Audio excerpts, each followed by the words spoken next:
Assalamualaikum warahmatullahi wabarakatuh. Salam sejahtera untuk kita semua. Pada kali ini kita sama-sama membahas atau belajar soal-soal tes wawasan kebangsaan bagian pertama sebagai persiapan kita dalam menghadapi tes CPNS yang akan datang. Dalam waktu yang dekat ini pastinya pemerintah akan membuka formasi tes besar-besaran. Oke, kita langsung saja untuk soal yang pertama.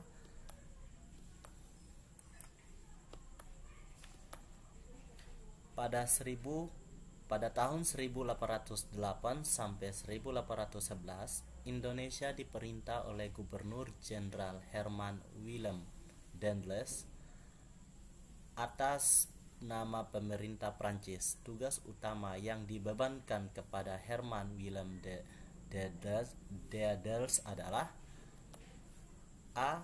Memakmurkan perekonomian Hindia Belanda, B. Menjalankan sistem tanam paksa, C. Menyerang Amangkurat I, D. Mengadakan perjanjian perdagangan dengan Amangkurat I, E. Mempertahankan Pulau Jawa dari serangan Inggris. Jadi di sini kita langsung saja menjawab yang benar, yaitu jawaban E. Karena di sini Herman Willem Daendels ini dikenal sebagai gubernur jenderal yang memerintah di wilayah kepulauan Indonesia dari tahun 1808 hingga 1811. Sebagai seorang pemimpin, tugas utama Daendels adalah untuk mempertahankan wilayah Jawa agar jangan sampai dikuasai oleh Inggris. Oke, kita lanjut untuk nomor yang berikutnya.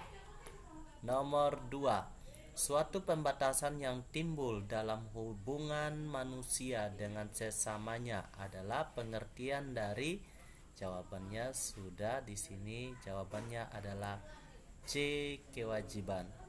Oke, kita lanjut lagi di nomor yang berikutnya. Nomor 3. Suasana kebatinan atau cita-cita hukum dasar negara Republik Indonesia terangkum dalam A. Pidato kenegaraan Presiden menjelang 17 Agustus, B. Berbagai konvensi dari jurisprudensi yang berlaku, C. Peraturan perundang-undangan yang telah berlaku, D. 4 pokok pikiran pembukaan Undang-Undang Dasar 1945, E. Ketetapan dan keputusan MPR/MPRS. Jawabannya adalah D. 4 pokok pikiran pembukaan Undang-Undang Dasar 1945. Kita lanjut di nomor yang berikutnya. Nomor 4. Mahkamah Agung tidak berwenang untuk menguji peraturan perundang-undangan yang berlaku terhadap A. Undang-undang, B. Peraturan pemerintah, C. Keputusan menteri, D. Keputusan presiden, E. Keputusan daerah. Jawabannya keputusan daerah, E. Kita lanjut di nomor yang berikutnya. Nomor 5. Perdana Menteri Sri Lanka yang merupakan salah satu pencetus konferensi Asia Afrika adalah A. Muhammad Ali Jinnah, B. Sir John Kotelawala, C. Jawaharlal Nehru, D. UNU, E. Benazir Bhutto. Jawaban yang betul adalah B. Sir John Kotelawala. Mengapa?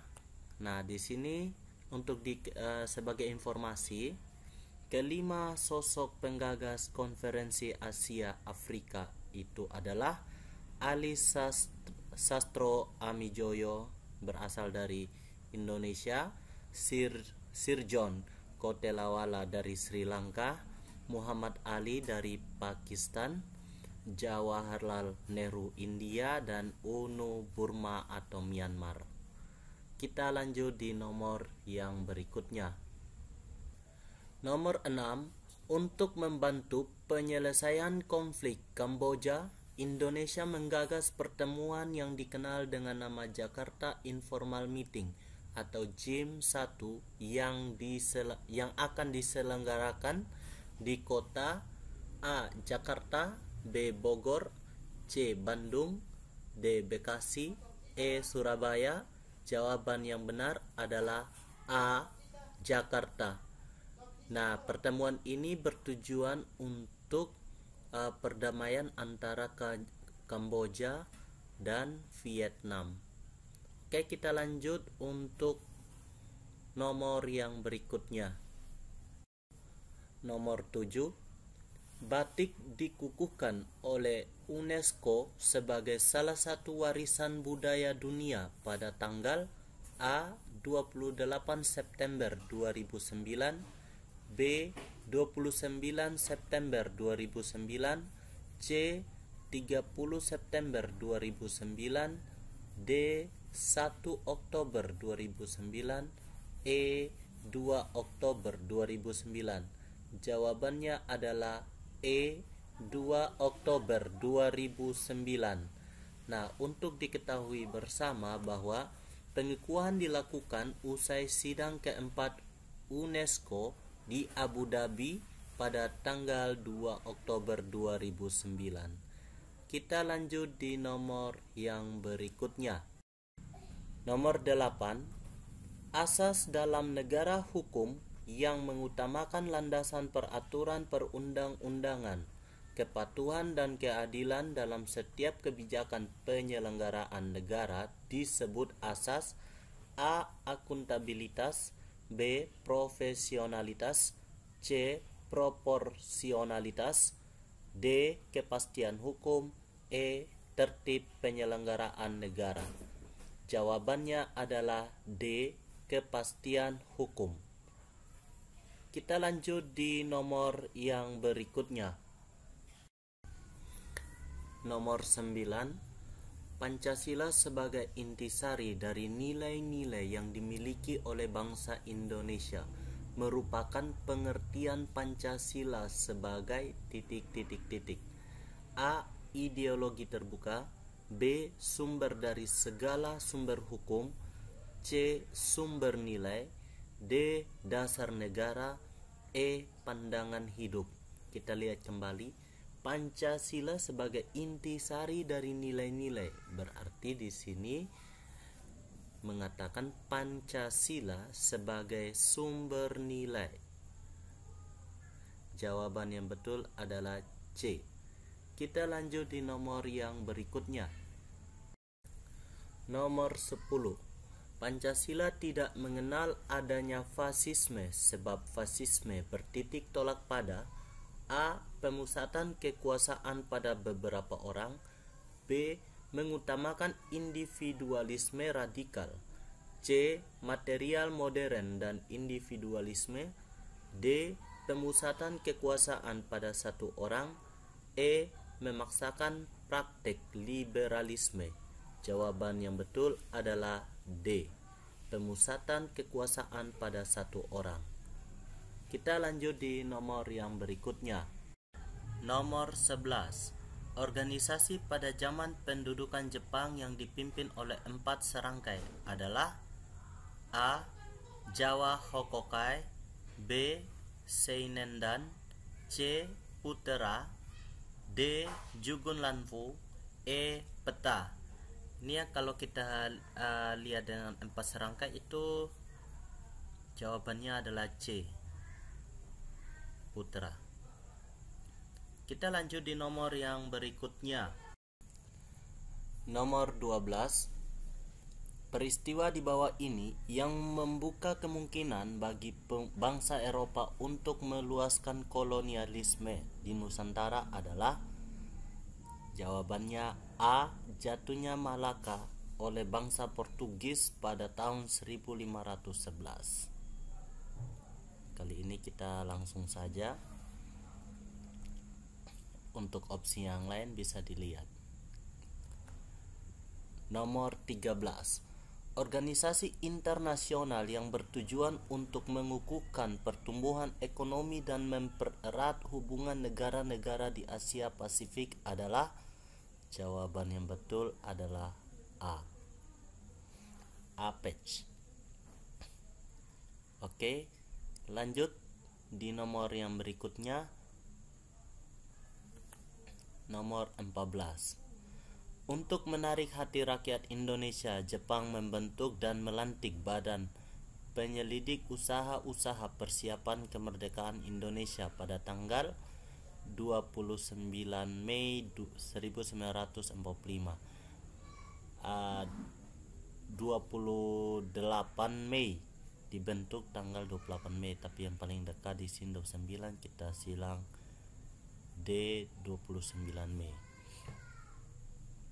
Kita lanjut untuk nomor yang berikutnya, nomor 15. Undang-undang berikut ini yang mengatur tentang sistem pembangunan nasional, yaitu B. Undang-Undang nomor 25 tahun 2004. Kita lanjut untuk nomor 16. Bendera, bahasa, dan lambang negara serta lagu kebangsaan diatur dalam Undang-Undang Dasar 1945 pada bab 15. Jawabannya adalah B. Nomor yang berikutnya, penghasil kebudayaan sebagai hasil perwujudan hasil cipta, rasa, dan karsa adalah A. Pastinya A. Manusia. Kita lanjut di nomor yang berikutnya. Nomor 18. Perahu pinisi merupakan kebanggaan masyarakat Indonesia pada masa lampau. Perahu ini dibuat oleh masyarakat dari daerah, jawaban E, Sulawesi Selatan.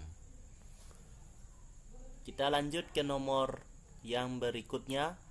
Pengakuan de jure dari suatu negara terhadap negara yang lain ditandai oleh C. Hubungan diplomatik. Kita lanjut.